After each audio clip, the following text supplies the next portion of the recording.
taking a break from the, I guess we'll call it SCOTUS Clown Show. We'll touch a little bit about it, but taking a break, looking at what else is going on, and, well, like a bad case of herpes, Fauci has risen again to warn us about what will happen if we don't listen to him. And we got some other stuff leading us up to midterm, some interesting things starting to happen behind the scenes, but first and foremost, Miss Monica, how are you doing today? Oh, I'm doing much better. It seems like everybody is in that state of recovery in our household. No more. Of course, I say that. No more, huh? Don't worry, I'll do it too. No more of those. So we've got, some liquid IV, some of our daily collagen, working through our drink mix. Hopefully. Gotta stay healthy, we're people. in the last stretch. You gotta stay healthy. Gotta take care of your body. Get out. Get exercise. Take your vitamins if you're an old fogey like me. Oh boy. I tell you what. Before we hop into this first story, go ahead and I tell you what. Go ahead and tell everyone what they need to do to this video so I can show off my new button. I just made this. I'm very proud of this. So go ahead and do your thing. So, as always, if you like what you see in our content or have something that you want to share, make sure that you are smashing that like button and subscribing to our channel.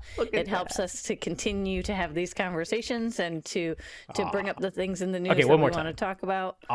So, like, subscribe. Make sure that you are on either our YouTube or our Rumble.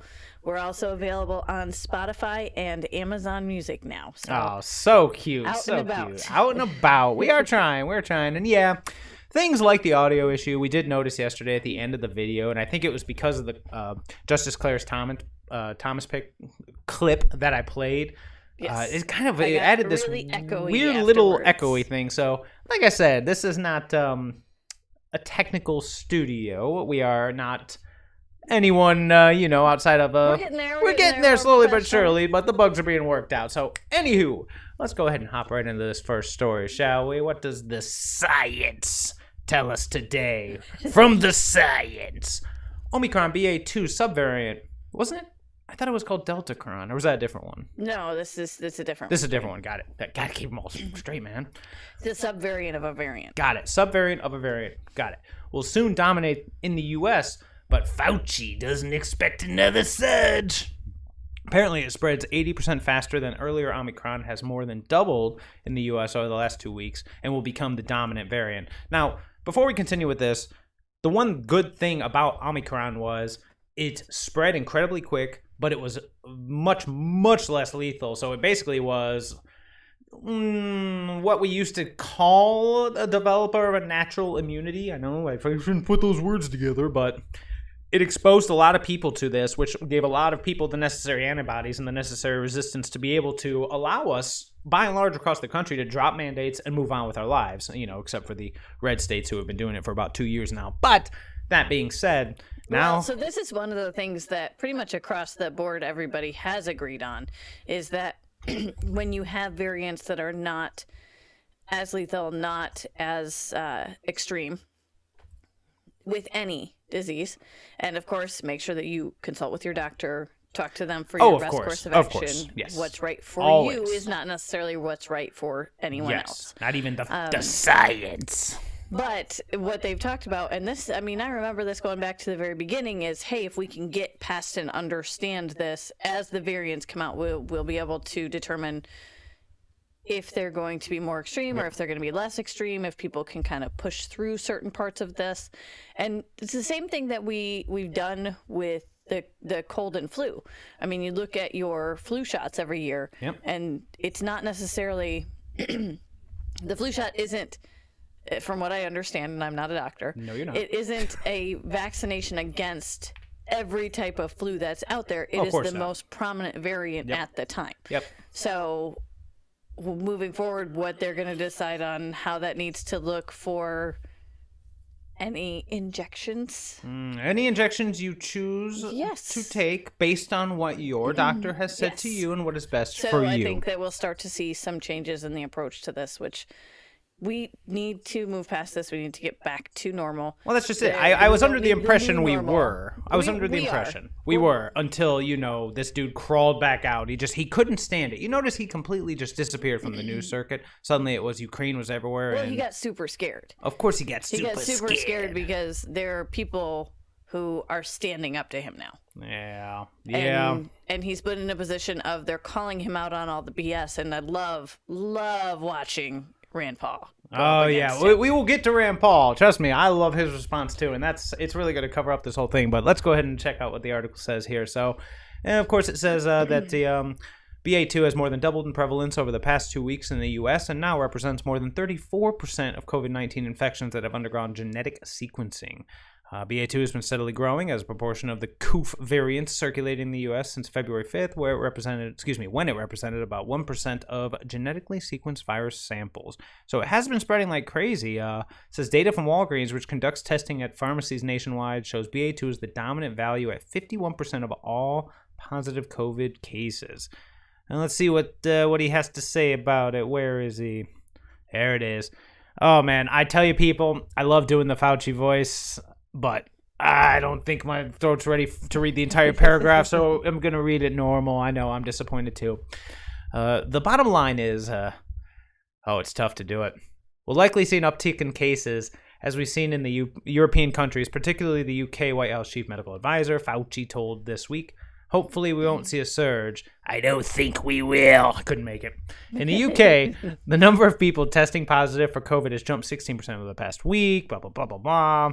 I mean, you say that people have turned on him, and that's fair. That's very fair. I mean, the guy's been wrong 99% of the time, which we'll get to here in a second. But at the same time, and of course, it's a story for another day, but some documents were forced to be released from, we'll just say, one of the major heads and represented data that they had been collecting, but they didn't want to let the public know because it involved VAERS reporting. And, well, some of the stuff in there, I can understand why they didn't want to tell everyone about it. Like I say, we're going to look into that one more. We could cover their documents extensively, but the thing about VAERS reporting is, even though, there may be 9 pages of reported side effects to getting any form of injection related to a certain COOFy virus, at the same time, as from someone who has worked in the medical field, VAERS reporting, you always have to take it with a grain of salt, because anyone is a free reporting thing. Anyone can do it. Anyone can go in and be like, I had this done to me and now I feel this, I better report it. And then they are obligated to let the people know what was reported. Now, I'm not covering for anyone. You should look into these documents, and I'm trying to think of a nondescript way to say that Pfizer, you should look into the documents released that just show the information related that they've been collecting. Like I said, you always take it with a grain of salt. You always talk to your doctor, and you always make decisions based on what's best for you. But if you want the full scope of what has been reported, knowing that this can be reported by anyone at any time for any reason, and whether or not it's related is up to, supposedly either up to them or up to you, the reader. It is out there. And I think that most people's issue with this is that they're being told that they can't even see the information and make the decision for themselves. Well, that's just it. I was just going to say, it's a little suspicious that a judge had to order them to release this. They wanted to put it away for, 77 years or something insane? 75. 75, thank you. It was some insane number. They were wanted to release it in 75 years when, at that point, anyone who was involved would be dead. Yeah, that kind of stuff right there. It's kind of like things we talk about where I put the tinfoil sombrero on and I say, doesn't that reek of a pattern of something going on? And if you want a really good analogy for it, watch the Russell Brand video where he talks about, you're going to release it in 75 years. And he talks about going up to buy a car. And he says, can I check out the car? No, you can't check out the car. Why can't I check out the car? Well, you can check out the car in 75 years. Oh, beautiful. What a deal. Why is this information not being made available? Yep. And you might be able to say, okay, well, the average person won't understand it and they'll misread it.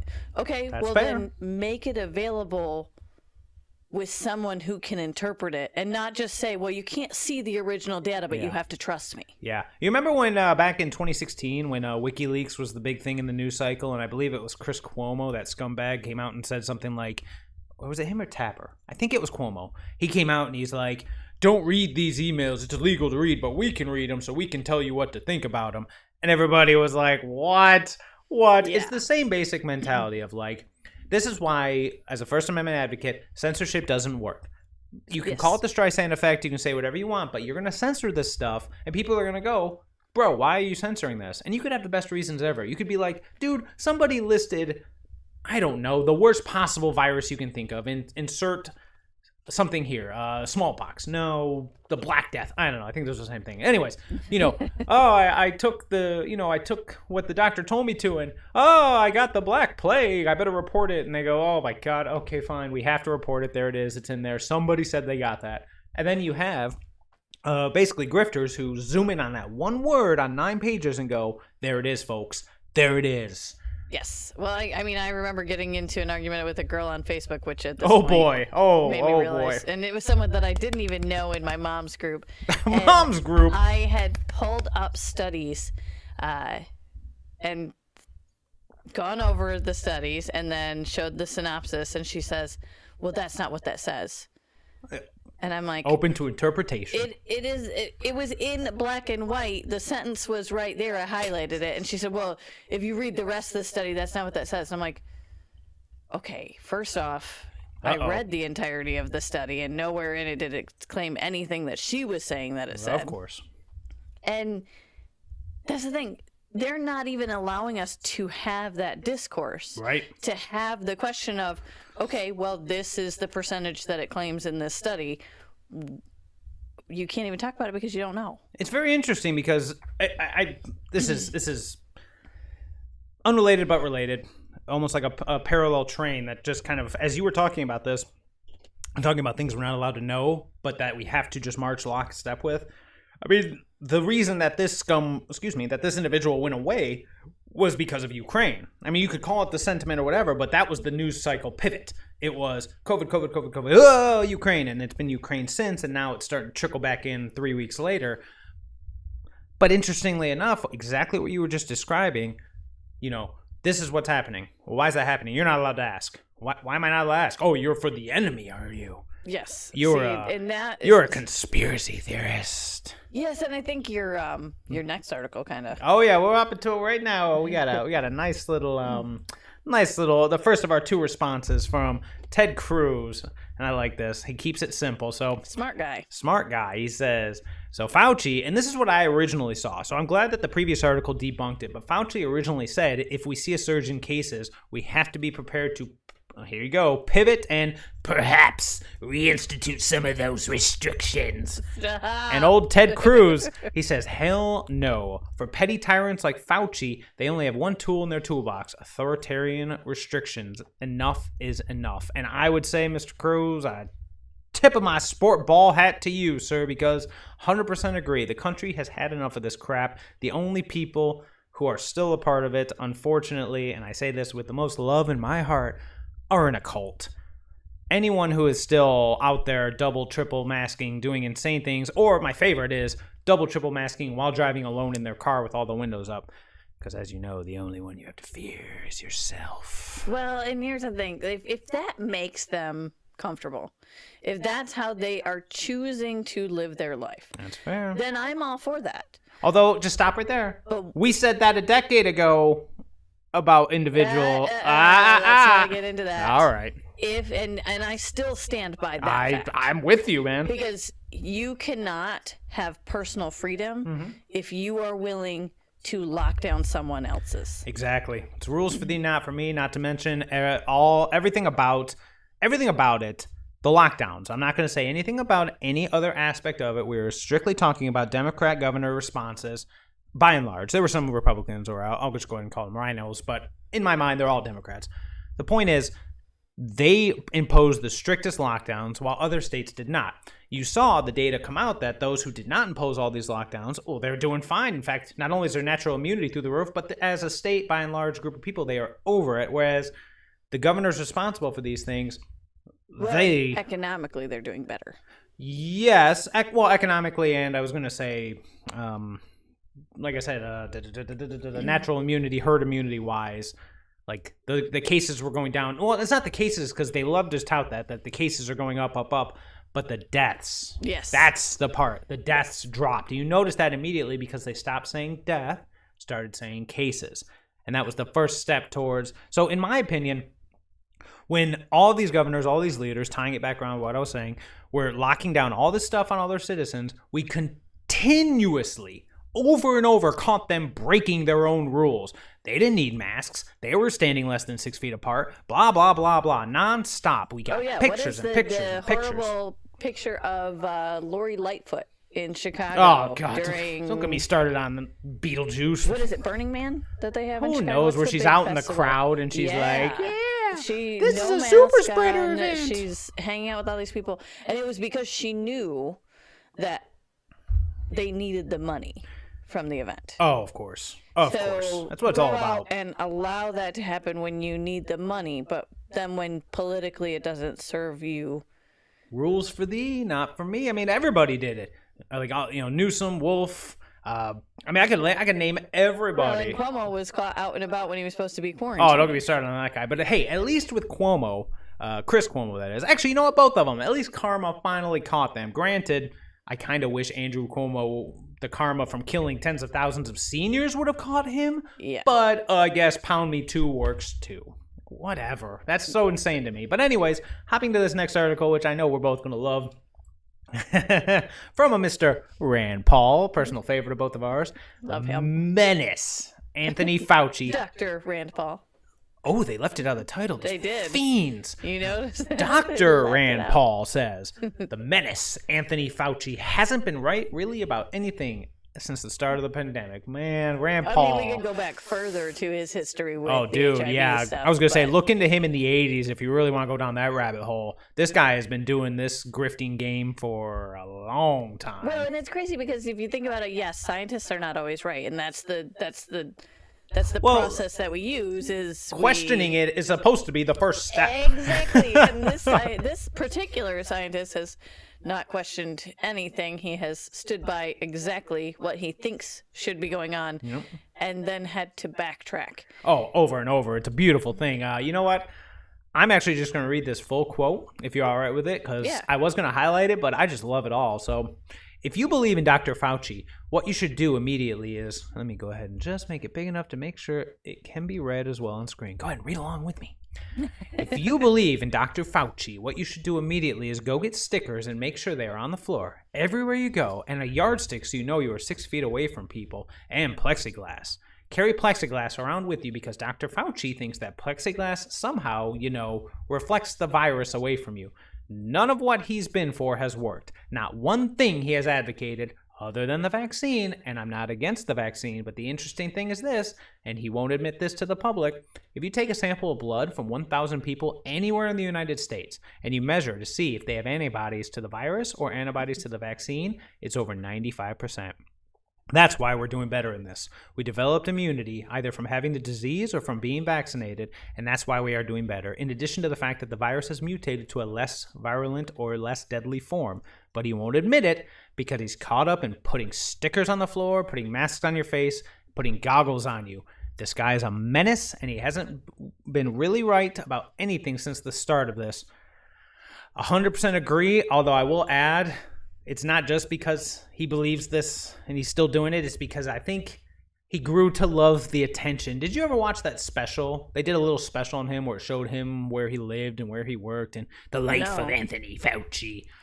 Okay, so, I'm sure that's why everybody comes out there saying, he's served for decades and he's been such a wonderful public figure. Exactly, but you take a look at our surroundings, and I'm glad I can finally see a little bit of yours. I love that picture in the corner. And you see mine. It's got all... It's your boy. It's got all my favorite stuff, all of our favorite stuff. Do you know what Anthony Fauci has above his desk?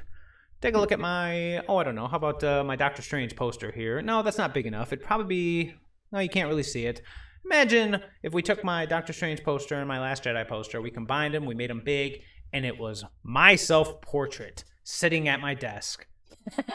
He legit has his self-portrait, and it is huge. right above his desk. So he's sitting there typing and, looking good, big man. Well, is it behind him or in front of him? In front of him. In front of him, so he's staring at himself. Well, if he's like, in the case of like what we're doing right now, like here's my computer screens, I'm sitting here typing. Instead of you, he's got a giant picture of himself. That's awesome. that is a type of, what is it, super ego? That's a level of narcissism that we just shouldn't even touch. Well, I mean, to be fair, you and I had a portrait of our family in our dining room. Everybody has portraits of their family in their dining room. I'm trying to justify any type. How could you? You know what? It doesn't matter. We're gonna move on. Fauci doesn't. He's just really in love with himself. He is. He's been in love with himself for a while here, man. I feel good for him. You know, they look like a happy couple. I was just gonna say, maybe he's happy like that. Until they're not on TV for a while, then all of a sudden you start to get nervous. I mean, why won't they return my phone calls? Personality, it's like he can't stay away from it. No. He can't just run it from the background and say these are my recommendations. Well, of course not. Although, interestingly enough, you know, we made good points here alongside Dr. Rand Paul about, you know, basically herd immunity, one way or the other, vaccinated or unvaccinated. You had enough people who had exposure. They had the antibodies. Something else kind of happened a little quietly in the background here.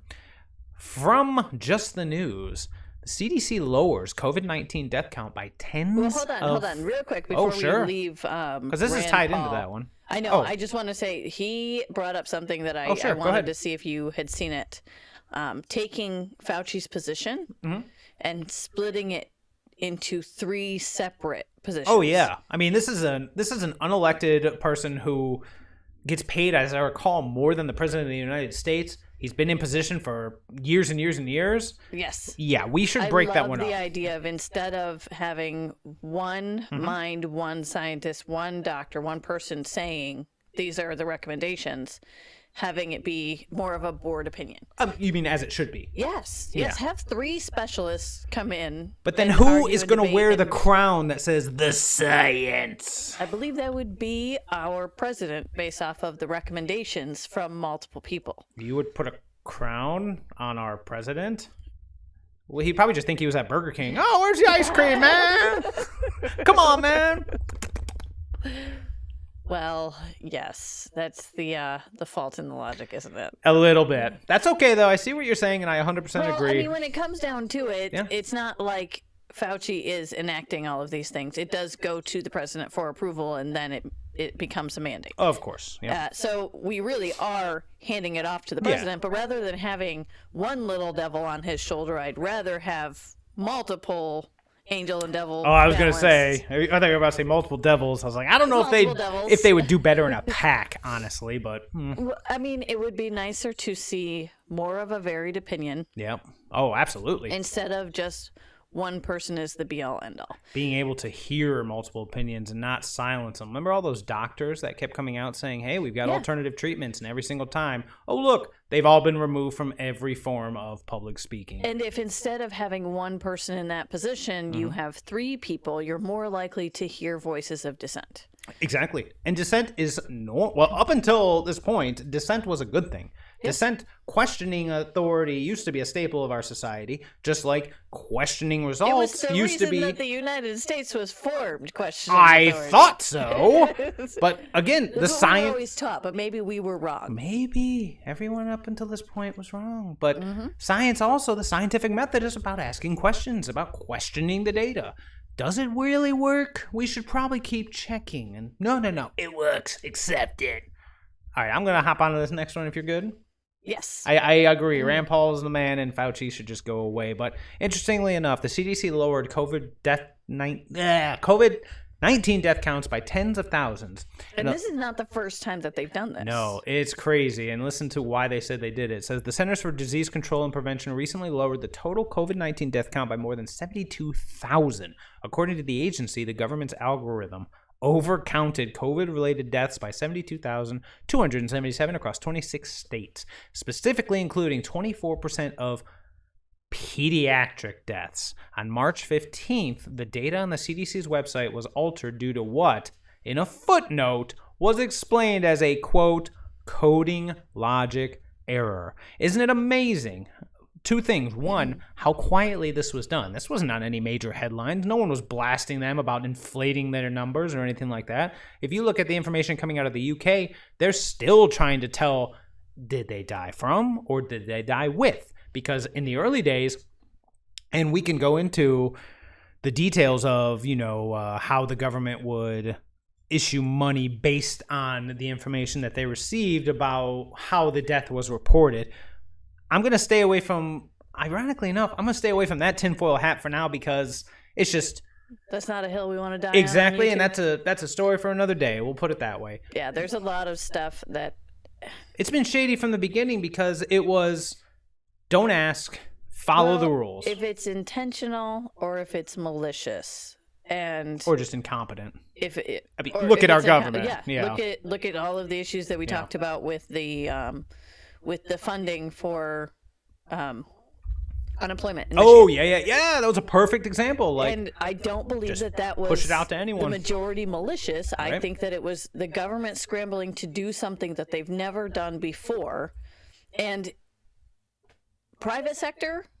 Mm-hmm. Can scramble and make things happen because they have to stay afloat on making things happen. Yep. When the government scrambles to try to make things happen, they're not held accountable to any standard. No. So they screw it up. Why socialism doesn't work. If you are not graded based on your results, then why would you put in effort? Competition is the driving force behind innovation. Oh, you better be careful. That's hate speech. I know. But we're not getting paid through the government. That's fair. That is fair. Results, and baby. Even to this day, the CDC's COVID death count does not establish a clear difference between individuals who died as a result of COVID-19 and those who died with COVID-19. A more specific differentiating standard between the two distinct types of death could lead to a further downward revision of the country's COVID death count. It just keeps changing. Well, and just look at it like the way that they have to track things and how much information that they're trying to track, right. And to get this information across multiple states, multiple districts, different kind of hospitals, different kind of software, it's a very intricate thing to have to track. So I can see how a coding logic error would be something that happened and something that they would downtick. But you should definitely make that announcement very public to people. Well, you should not try to. The government needs to stop trying to hide their errors by covering it up and saying the information's not available. Because one of the worst things you can do is make a mistake and then lie about it. Because when you lie about it once, it leads to more lies and more lies and more lies, and it makes you look shady, whether it was intentional or not. Wow. Do you know which administration is in office right now when you're talking about looking shady? You want to talk about looking shady? Here's this administration in a nutshell. So Biden's going to he's going over to Europe, of course, to try to look like Mr. Tough Guy against Putin. They tweeted out a picture of him walking up to the White House behind him. He's walking up to his helicopter, saluting him, looking all super tough and big. Looked like a great picture. He says, "I'm off to show Putin who's boss." And then people pointed out, DC doesn't look anything like this right now. It's cold, it's rainy, there's no leaves on the tree. Is there anything from this administration that is not 100% fake and therefore a lie? I mean, are they even using the Oval Office, or are they still using that stage they built? Here's the thing, though. Let's hear it. If you are caught in a situation where you believe that your government is under attack, whether it's bioweapons, whether it's nuclear weapons, whether it's Russia, are you going to put your front man in a position where he can be easily attacked, or are you going to hide him and protect him? I mean, what we want, we don't know what the intelligence says. What intelligence? No, I see what you're saying. I get what you're saying. So I get it. And this is where I go down the tinfoil hat of I'm okay with that type of subterfuge. Because I you're hiding where your guy's at and still, like, even when they brought up the video of Zelensky and somebody said he's in front of a green screen. I mean, you can clearly tell that he's in front of a green screen. Of course. Or that one I was telling you about where the outlets didn't match the outlets in Ukraine. Exactly. Yeah, it was Poland. You're not going to advertise your position to the enemy. Oh, now you're making me want to bring up that story from Reddit. Exactly, Oh, man, I don't have it. When you do that... Okay, so just to fill you in real quick, because this is hilarious. The absolutely libtarded socialist website, Reddit, because I call them that because they literally, you go on there and it's a libtard circle jerk, but they wanted to enlist with Ukraine so blindly so that the people that went over there... This is just our society manifesting itself in the worst possible way. They get there, and then for their virtue signaling, they start taking selfies and tweeting things out and all this. And Russia was just like, so they're right there? Okay. And they have gotten so many Ukrainian forces injured or taken out because they're morons. Do not understand the art of war. When you are truly at war with someone, you don't give away your position. That's why in Battleship, you can't see the other person's board. Well, unless you're awesome and a little bit taller than the other person. Or have kids who stand behind you and give away what positions are. Oh, geez, it happens once and suddenly it's everything. Darn it, Gabe. I taught him how to blink Morse code for this very reason. But that's exactly, I can understand why our government would not tell the American people every move that they're making. Or any in this case. But... when it comes to certain things like numbers and reports and things that we are supposed to be making decisions on, the American people have a right to know. You know what I miss about President Trump? To a fault, he was transparent. He would come out and they'd say, hey, how was that trip to Saudi Arabia? He'd go, it was great. The greatest of trips. We're selling them all these guns. It's going to be great. Everyone's going to love it. And people were like, oh my God, don't say that. But you know what? He also wasn't when he said that we're making military moves and I'm not going to tell you the specifics on them. But he's telling you that they're happening. Well, I'm just saying. In a broad sense, there was transparency there. The Americans have military moves to make. But no, he doesn't go into specifics. But he will tell you this is, we're making moves. Oh, he'll go into specifics when it involves oh, you know what? Never mind. We won't go into things in the past. But the point. It's hard when you have an administration that you cannot trust. Yes. You cannot trust Biden, Pelosi. Harris. Yeah, none of them. I personally cannot trust them to make a decision that I would make because just to make sure, have the beliefs just to make sure that there's no bias here. McConnell, McCarthy, Romney, all of these garbage uniparty politicians that we need to just get rid of. The rot needs to be cleaned out. But the thing is, you're right. They can lie, they can hide, and for the most part, against those who. Honestly, all I can say is are part of the cult who won't take their head out of the sand and say everything's going great. Everyone else has noticed, which actually is a good segue into... Yes. From Reuters, 54% of Americans disapprove of the president. Now, I've looked at various polls. I have seen much lower numbers. He is at historical lows as far as the American public is concerned. I went with Reuters because... this was a heavily bias-leaning poll, and yet you look at that, 54% disapprove and only 40% approve. Now, we know it's much worse than this, but the American people are taking notice, and it's gotten to the point where the Democratic Party has taken notice. We know among the people that we know that it's worse than this. The sentiment across the country is this way, because no matter what you think, no matter how your politics land... no one here can say, well, you know what? 2 years ago when gas was under $2 a gallon, it was just worse for everybody. So I'm happy that it's what it is now. It's hitting everybody, and more importantly, it's hitting their pocketbooks. Everyone says money talks, and they're right. Money does talk.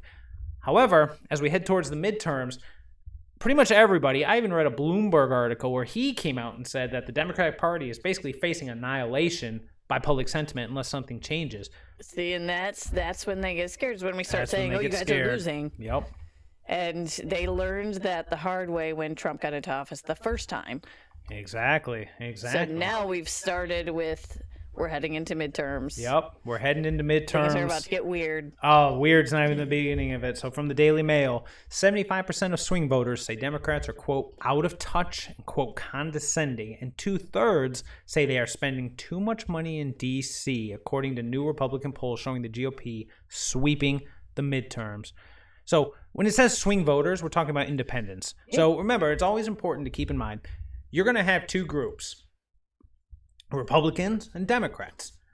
If it's not an R, if it's not a D, they don't vote. And other than that, they go straight down the line. Don't even care. We may be in a position where this group is advantageous to us, but really we should all be in this group saying the R, the D doesn't really matter. What does this person bring to the table, and how are they going to help me? So when they say 75% of swing voters, they're talking about independents, which we should all be. We shouldn't have party affiliations. We should just like certain things, and if certain parties espouse that, so be it. But really, at this point, anyone who's going based on party lines, even if they're on what I would consider to be the good side, which, of course, I'm putting quotes around that for a reason, even if they're on the good side, it's a mistake. Always research. Always look into what people are saying. Well, and we've seen too many candidates claim to be one or the other. Oh, man. And then when it comes down to it, they're not voting they in fold line like with the paper. beliefs of the people who put them in office. And, love them or hate them, the Democrats are extreme, they're insane, and they should be driven from office. But they at least, as insane as their goals are, they fight tooth and nail for them. There is no low to which they won't steep to get it. And we'll get to that here in a second, because they are pulling some dirty tricks ahead of the midterms. But, I mean, you have to say at some point, well, at least they've got fight.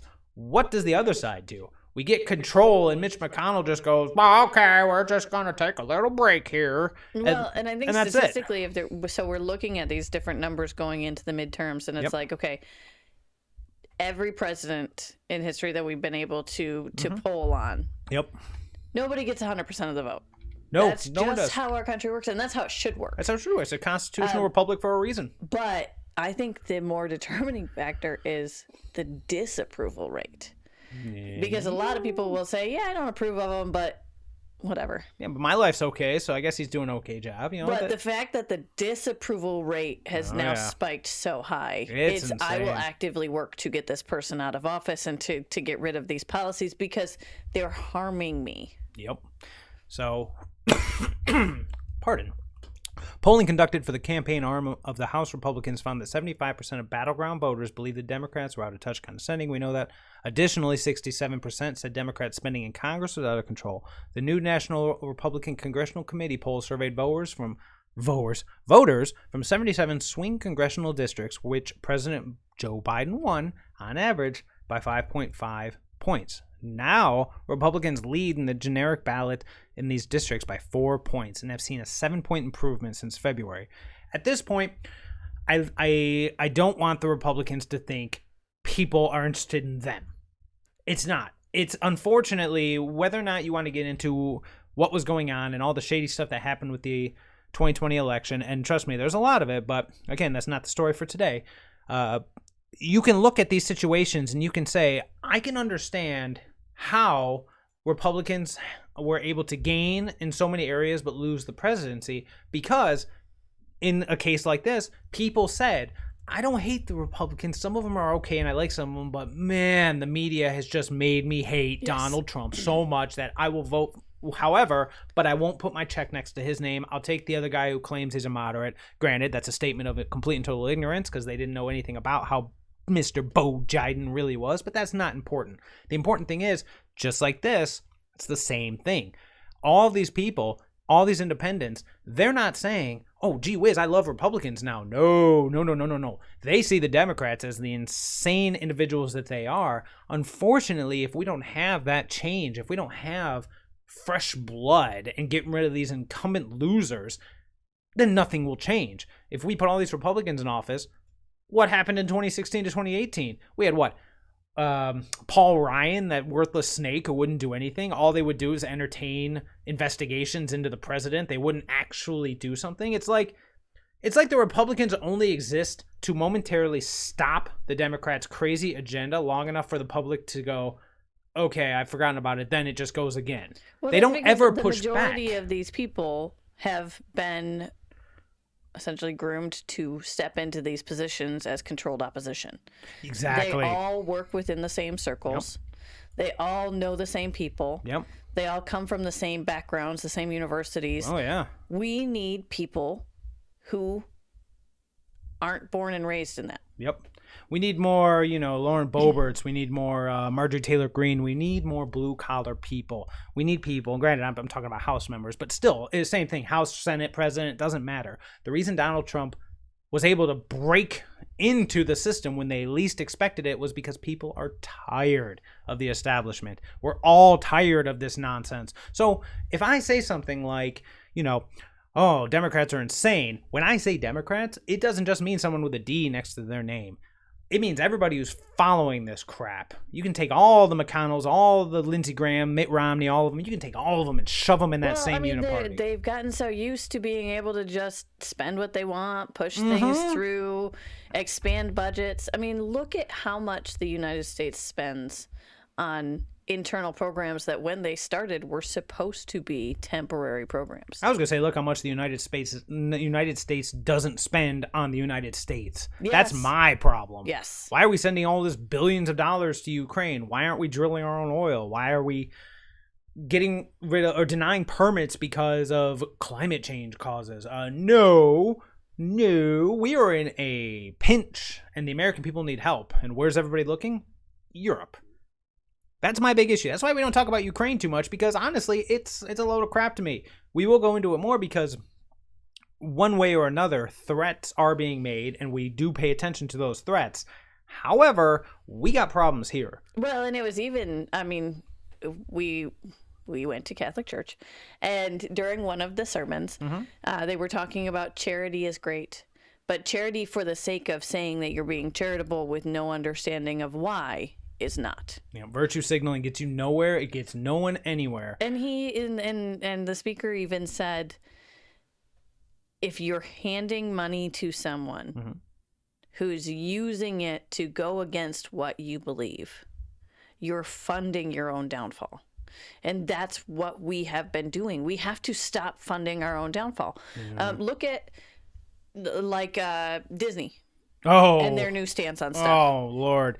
You mean those groomers at Disney? Yes. I'm 100% okay with, if you have a market for something, create that product. I mean, it's reasonable, yeah.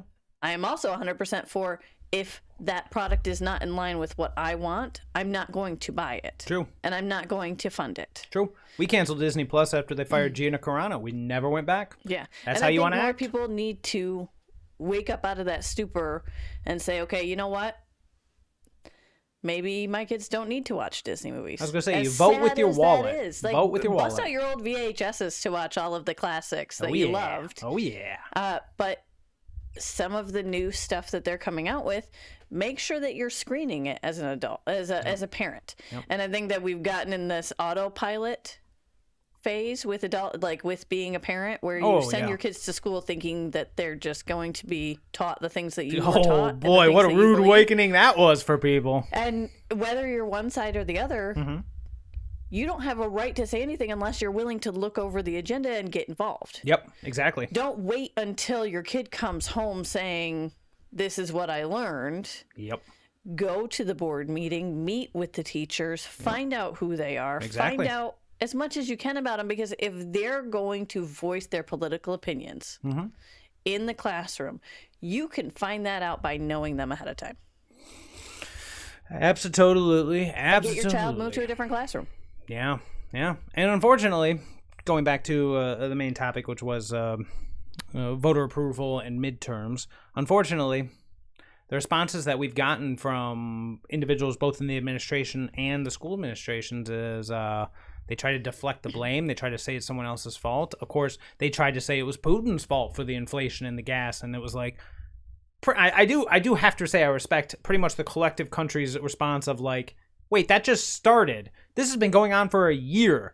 Yep. You cannot sweep this under the rug. And from the Daily Mail, more voters say Biden and not Putin or oil companies are responsible for prices soaring at the pump. You can sit here and you can say to me like, oh, it's these evil, greedy oil companies that are doing this. And it's like, they had record profits the last couple of years. Record profits. They're not going to suddenly dial it up just in hopes that, more money? I mean, Scrooge McVault's vault only gets so full before he can't even swim in it anymore. Well, and a big part of that is we saw this coming. I mean, we saw a lot of this coming. Yes, we really did. And that's why we had the sanctions on the pipeline from Putin. Yep. That's why we had our pipeline opened up and running. We were energy independent. We were, for the first time, a net exporter in 2019.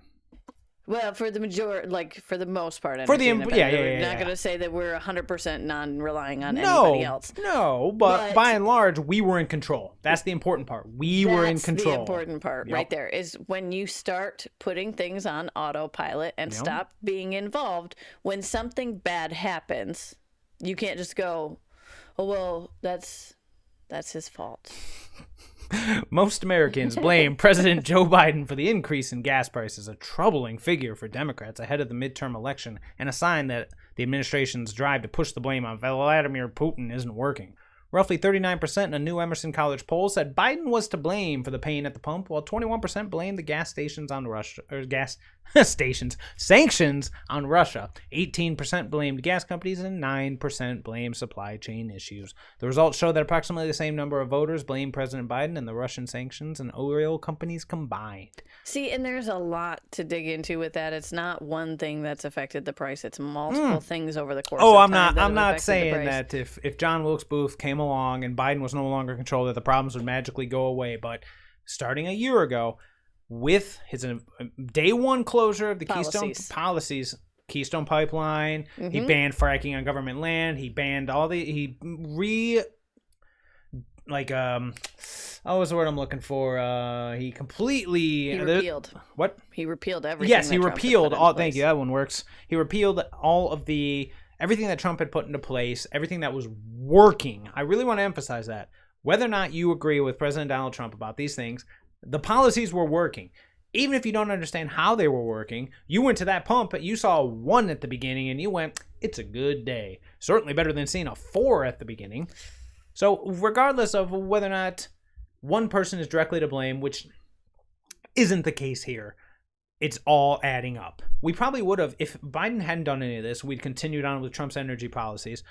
If and when this would have happened, because with Biden in control, Putin was ready to make his move either way, and this was going to happen. Our gas prices would have risen. They would have, but nowhere near the amount. We could be wrong. They could have not risen. We could have been in a position of power with that energy where we went, all right, well then, everybody, if you don't want to go through Putin, you can go through us, you can go through other people, we will help. And then we have stronger sanctions, we have stronger things. All the stuff could have happened. It's, like you said, all of it being set up, all of the dominoes being lined up, and here we are.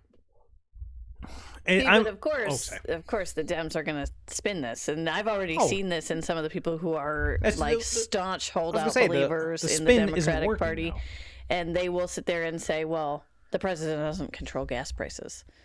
The president controls a lot more than you would think. Yep, their policies, and then it's the previous 4-year term that affects the next 4-year term. No. They can't. That's just it. Anyone who says that, and I believe it or not, I've stopped hearing that now. They tried saying it because during Trump's 4-year term, there were so many things put into place so quickly that they started to see results right away.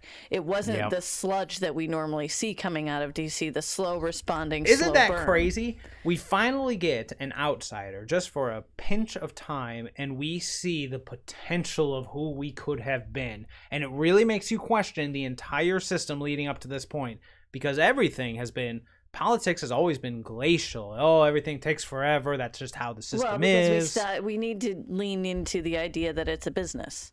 Yes. And everything is run like a business. And like we talked about, the private sector, you'll see those results because they live or die on those results. Exactly. Politicians don't live or die on those results. They can sit on their policies for 40 years. Oh, I'm getting a Thunderdome vibe from you, and I like it. I like where you're going with this.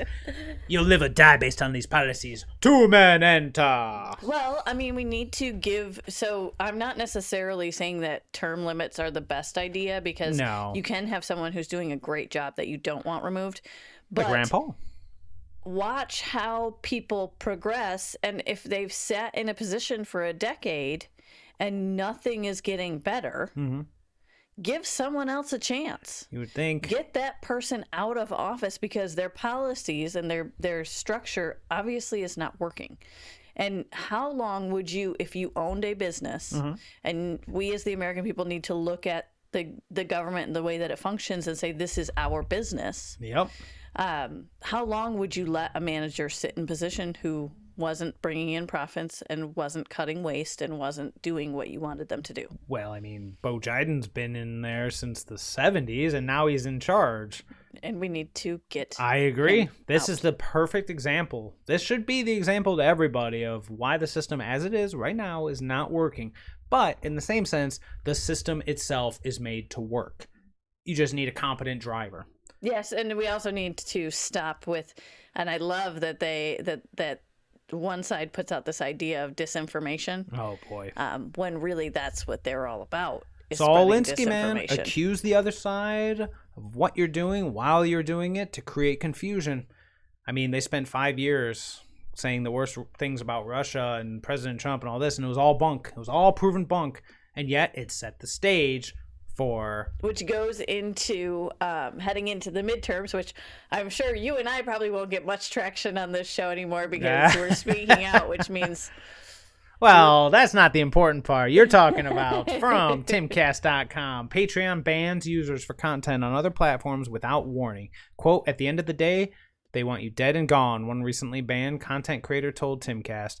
Interestingly enough, Sydney Watson, she's a host of, she's on Blaze TV. Oh, there it is right there. You Are Here. She was banned from the platform. She does not regularly post content to the site. But was banned over, quote, hate speech. Oh, hate speech. You poor little snowflakes. Don't get me started. Anyways, Watson's program, blah, blah, blah. We don't care about that one. On Wednesday, the platform offered a jarring statement in reply to Watson's appeal. A representative named Blair, who stated she is with the trust and safety team at Patreon, said, we take into consideration the content on Patreon as well as any activity taking place outside the platform. Yeah. This is a pattern that they are starting to repeat that they did in 2018 too, and they probably have done it since the beginning of time, but of course, it's only now that we're starting to really see what's happening. As a side note, you know what? Nope, not going to go there. Never mind. Stay on track. So Sydney Watson says she asked Patreon why they decided to ban me. They didn't answer. They note here they take into consideration everything you do outside their platform. This is poo. This platform can hold your money hostage if they don't agree with what you do everywhere else. Insanity, which really brings a couple things to light.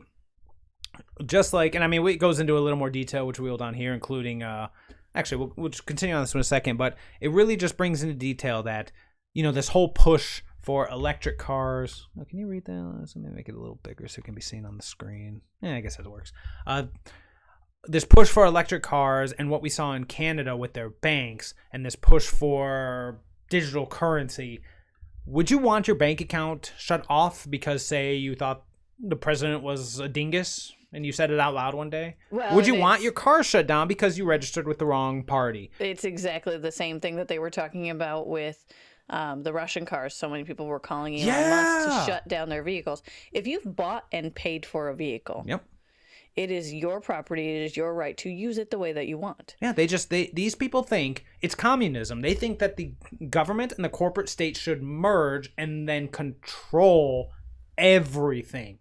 And for some reason, these morons don't realize they're not a part of that system. So while they think if they march lockstep with it that it won't hurt them, oh boy, I got a rude awakening coming. That's the thing, is that you have to take into account, okay, there's two different things here. Mm-hmm. When you censor and when you stop people from having access to certain things, you can do that with your children. Because you don't want your children exposed to something. Of course. But right now, the government is treating us all like we're children, and we're not allowed to be exposed to ideas because ideas are harmful. We are adults and should be allowed to look at all of the ideas and use critical thinking to make our own decisions. But we've taken away that ability by sending people to universities who teach this is the way that you have to view it. Yeah. Instead of teaching... critical thinking? Yes. That's what it is. So just the idea of, okay, we evolved from apes or we were created by God. Yeah. Two theories side by side being taught is perfectly fine in my opinion. Yeah.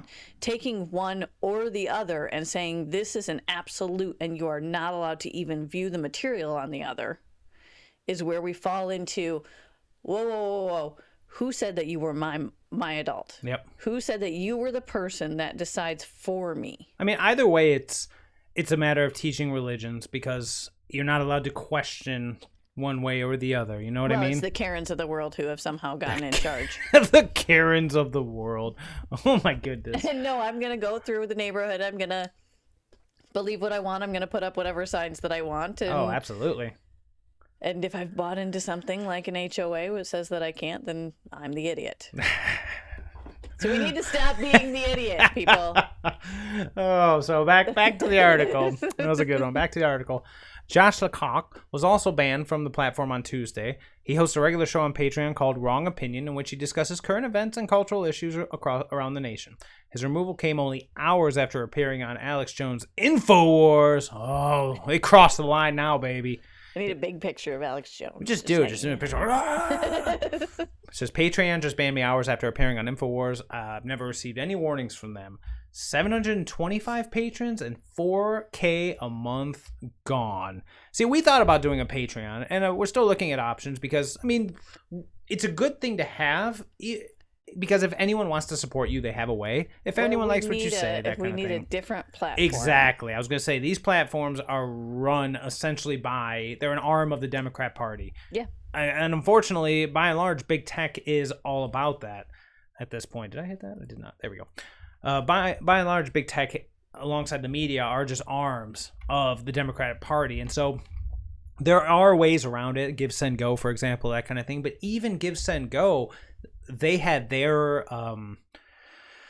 fundraiser for the Canadian truckers shut down by the Canadian government. So, I mean, like, no one is safe. Nothing is safe. And as long as they have this control, they're just going to use it like a boot to stamp out anything they think is going to happen. Let's see. I got another article here. What was I going to do? Looks like Sydney Watson just talking more about it. I think we can go ahead and skip that one because we kind of covered pretty much everything here. I mean, this whole thing came from, well, I tell you what. Let's, okay, my keys aren't working here. There we go. This all started with censorship, and that's where it's going to continue, but this isn't just about, like, you know, some lower level they're pundits. They're using it against everybody, which, of course, from the post-millennial, Tucker Carlson censored by Twitter for Rachel Levine post. Now, we touched on this a little bit, and honestly, I was almost going to bring back up that Babylon Bee article, which declared Rachel Levine to be Man of the Year, because, of course, Rachel Levine was declared Woman of the Year. And Babylon Bee was banned for that. And that's why we were saying, free the bee. We love the Babylon Bee. Yes. And the fact that even satire is being attacked now just shows not only how desperate, but how authoritarian they really are. And we were talking about it last night. Like, when was the last time you saw a truly good comedy? Yeah, we did a search. She had a good point. There's because I remember seeing a Joe Rogan clip where they were talking about it. And I said to her, okay, well, they were talking about when's the last time you saw a good comedy. And we were brainstorming, and I believe Joe Rogan, the only one he could think of was This Is the End, which I think is from like 2011 to 2013.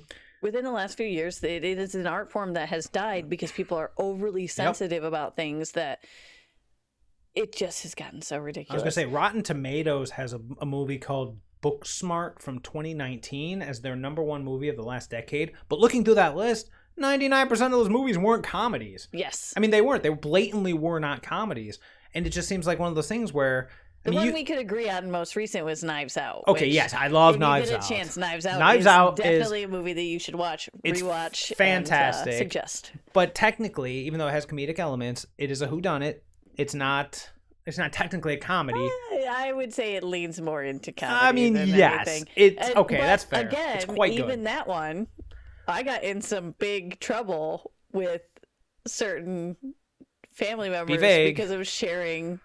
Oh yeah. A meme of it. Yeah, you shared a meme. You shared a meme from the movie, and people just lost their minds. Oh, apparently, if you haven't seen it, you're not allowed to look at any of the material because it would be overly offensive. I thought everyone loved Chris Evans, but anyways, I thought so too. And apparently, this person did not get the joke. Comedy, regardless of what you think about one side or the other, there is definitely a side that is, well, for lack of a better way to put it, smiling more and laughing more. It's like you look at each side, one side just looks absolutely miserable no matter what they get accomplished, no matter how well their day goes from the view of their belief system, they are just miserable. And you look at the other side, and unfortunately, we see their misery, and it's kind of funny.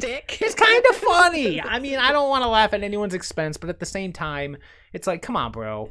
This is worth laughing at. If it was turned around and they were laughing at us, we would probably laugh too. That's just it. The thing about Knives Out, and I love this aspect of it, it takes shots at everybody. Yes. It makes some pretty funny stereotypes across the board. And even touching on the political, which is a hard thing to do in today's world. And it was so well balanced. Oh, I love Rian Johnson, man. That it was not preachy, which is, like I said, that's the key. 90% of what has destroyed the entertainment industry for me, is that I have such a hard time getting into stuff that has a modern day feel, because it does get so incredibly preachy. You know me, a huge Grey's Anatomy fan. I watched that show before we even started used dating. to make the joke, well, yeah, you're a woman, but I'm not a biologist, so I can't make that joke anymore. Sorry. Well, and now, I mean, we got to this last season, and in the middle of one of the episodes, it got to the point where I can't even have it on as background noise. At your wit's end, huh? Yes, because I'm like, okay, you know what? Seriously, I've had enough with you trying to say that the world is such a horrible place and there's racist, bigot, blah, blah, blah. Oh, there's istophobes everywhere. And the thing that really did it for me was that one of the doctors was talking about how she had received a scholarship. Whoa. Did you say she? We're done here. She had received a scholarship from the Daughters of the Confederacy.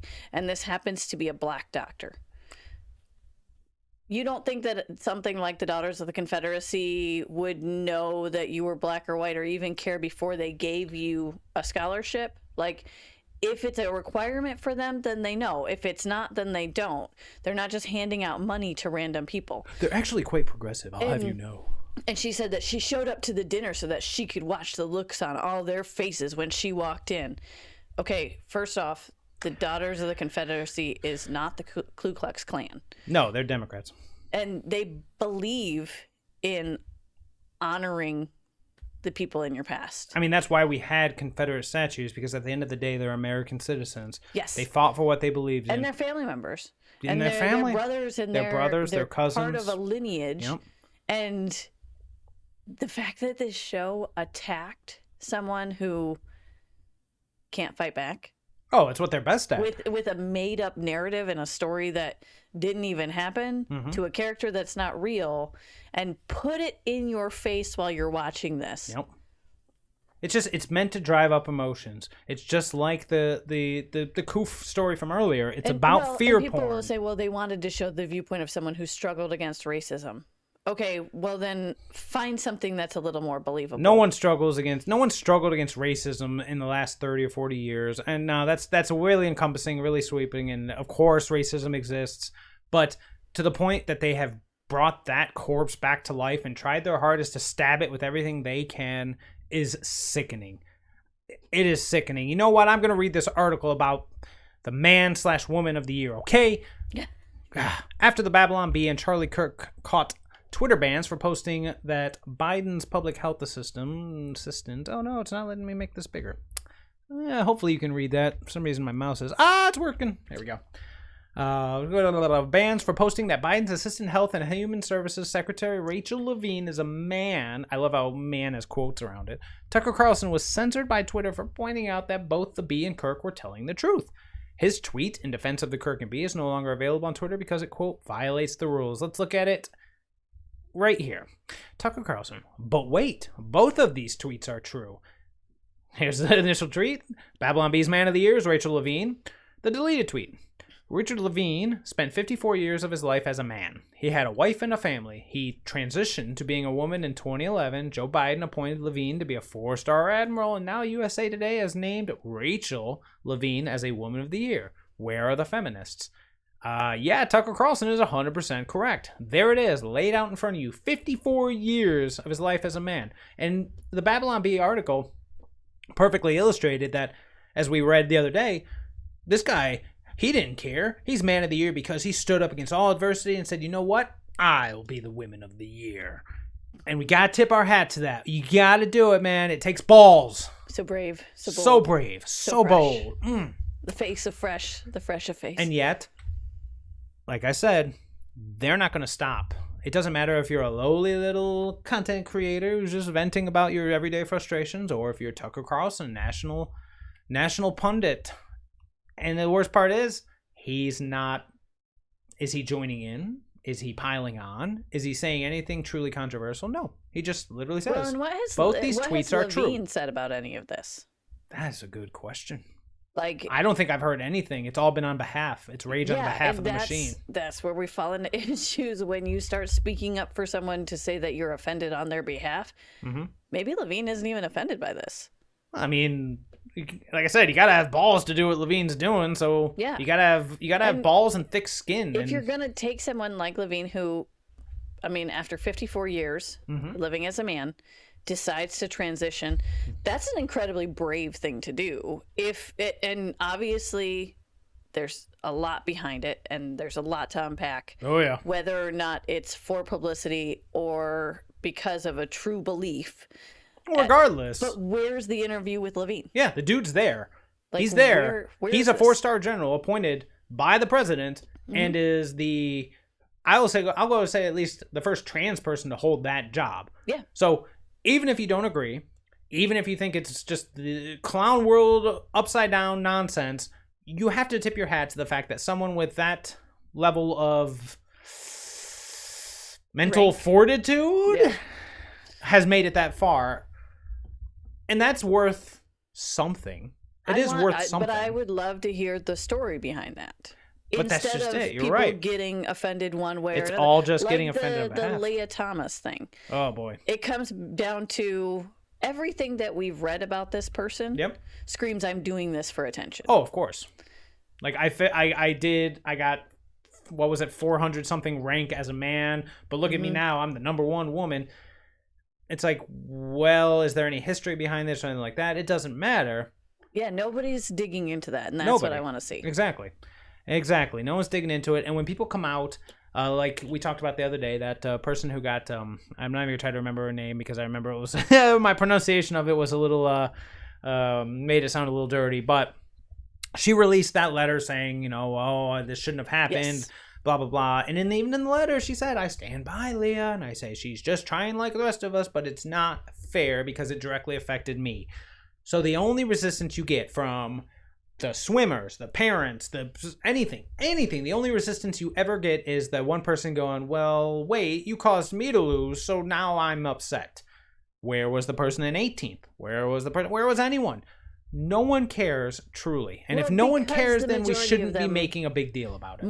The majority of them want to support someone who's making a life change like that. They want to say, hey, if this is how you feel, we want you to have the freedom to live like that. Yeah, that's what America should be, honestly. But when it comes down to something like endurance testing and sports, you have to understand biological differences. You have to understand. We should just make their own separate thing. It should be men, women, and other. And if you want to be in the other category, you go against the others. Yeah. And I only say that not as a way to, basically as a way to group, because I understand that besides man and woman, the gender list gets pretty extensive. Well, just like the idea with bathrooms. Okay, so stop making bathrooms where it has to be a communal thing. Make individual bathrooms for everyone. And make them all unisex. So porta potties across the board. Pretty much. Oof. Because then you don't have to worry. It's a state fair all over again. You don't have to worry about your daughter going into a specific bathroom that is true. And someone following her in there. That's because a good point. It's an individual stall. It cuts the predators out of the equation. Yes. So I'm not. And again, stop grouping people. You're not grouping everyone into this category and saying you're all bad. You're just saying bad people could take advantage of this. So let's just make sure that they can't. And that's equality. If you have a swimmer who has biological male parts, and they're in a locker room with women, with people who have female biological parts. Oh, wait, how do you define that? Quick, somebody get me a dictionary. No, don't get the dictionary. They changed it. Get the biology book. I need a dictionary from 30 years ago. From now. No. But Dad, do you have any of your stuff from college? You have to say, okay, the people who are biologically female, Yeah. and this person who identifies as a female, Yeah. it's gonna make, I would feel uncomfortable. Well, yes. Especially if I was younger than I am now. Now I'm more comfortable enough to say, "Hey, put that away." If you were a kid in school and you were in a shower and you were in high school and you were in with all your girlfriends and you saw, for lack of any other information, a guy with long hair walk in naked and go, "Sup, I'm showering here with you guys." See, but we have to stop with this whole idea that everybody has to shower together to begin with. No, it should never be like that. Because no matter who you are, as a person, you are allowed to have your privacy. You are allowed to identify your body the way that you want. You should not have to stand in a group with people. You're saying like take to down get clean. all locker rooms? Yes. Turn them into individual lockable shower units. It's not that hard to do. No, it's not. And instead of changing all of our legislature, change our building. Okay, that's fair. I mean, it's a small change that would bring then equality. Everybody gets to identify the way that they want to. No one feels like they're being put at risk because they're being forced into one or the other. But when they're going, well, I guess that wouldn't apply to showers. Okay, so I was thinking like going to the bathroom, a classroom at a time. You know, how are you gonna make them all go one at a time? But I mean, you're talking about they showers. They all go into one stall at a time anyways. That's true. That is very true. Yep, so no, take you're the right. 5 stalls and turn them into 5 You individual just basically bathrooms. want to turn all bathrooms into women's bathrooms. Yeah. That's fair. I mean, there's already established guy code in the DNA of every man where if you walk in and you see urinals and there's a guy here, it's a rule. Unless you have to, you do not go here. You at least go here. That's encoded in every man's DNA. You know which urinal you are going to and which one you do not. Because everyone should be allowed their own personal space. You would think. And just the idea, and not just the idea of putting up stall walls, unless they're completely divided. I say you got to be careful because you're starting to pave the path for safe spaces. Well, when it comes to that type of stuff, we should have safe spaces. Oh my goodness. When it comes to the idea that your feelings might get hurt because somebody said that your hair is too long, then no. You don't need a safe space because somebody made fun of your outfit. I like my outfit. But when you're going to use the facilities, when you're going to get changed for gym, and in junior high, I did not like the idea of showering together. Who wants to do that when you're uncomfortable and you're going through all of these changes and dealing with it? Give them individual lockable showers. Why is this so hard? It's just so hard. So we're going to reel this one. Wow. I'm done with my rant. Almost there. Change the building, not the policies. Okay, we're going to reel this one all the way back in because to close the point that I was making about the Dems and the midterms and the dirty tricks that they're beginning to play, we go to North Carolina. Oh. North Carolina voters file suit to disqualify Madison Cawthorn from running for re-election. Now, this is just the first article. I have a follow-up here, but I really wanted to point out that a group of 11 North Carolina voters filed a legal challenge to disqualify Representative Madison Cawthorn from running for a second term, arguing his involvement in a rally preceding the January 6th riot on Capitol Hill constitutionally bars him from waging another campaign. Now, they hate Madison Cawthorn down there. Yes, they do. And how do the people feel about him? Well, having met him, which was a great experience. Absolutely. He's a really nice guy. Yeah. He's really down to earth, and he believes in a strong conservative value base. Yep. Really liked getting a chance and the opportunity to speak with him when I was down in Johnston County, and we were talking about when we were down at the school board meetings and fighting against mask mandates. Yep. Just seemed like a really nice guy. Exactly. I mean, the entire crowd, we had probably, I want to say 200.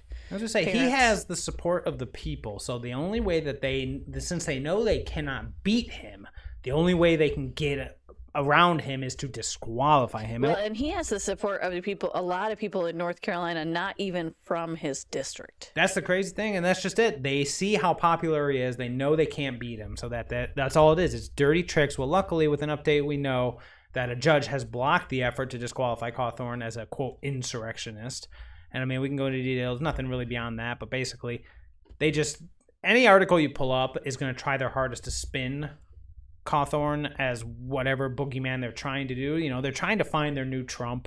They're trying to find, and all they're doing is just causing further division. But what they fail to realize, they're not causing division in the country itself. They're causing a division between them and any potential public support they may have. Well, and again, this just speaks to the fact that they are so afraid of people's words. Yes.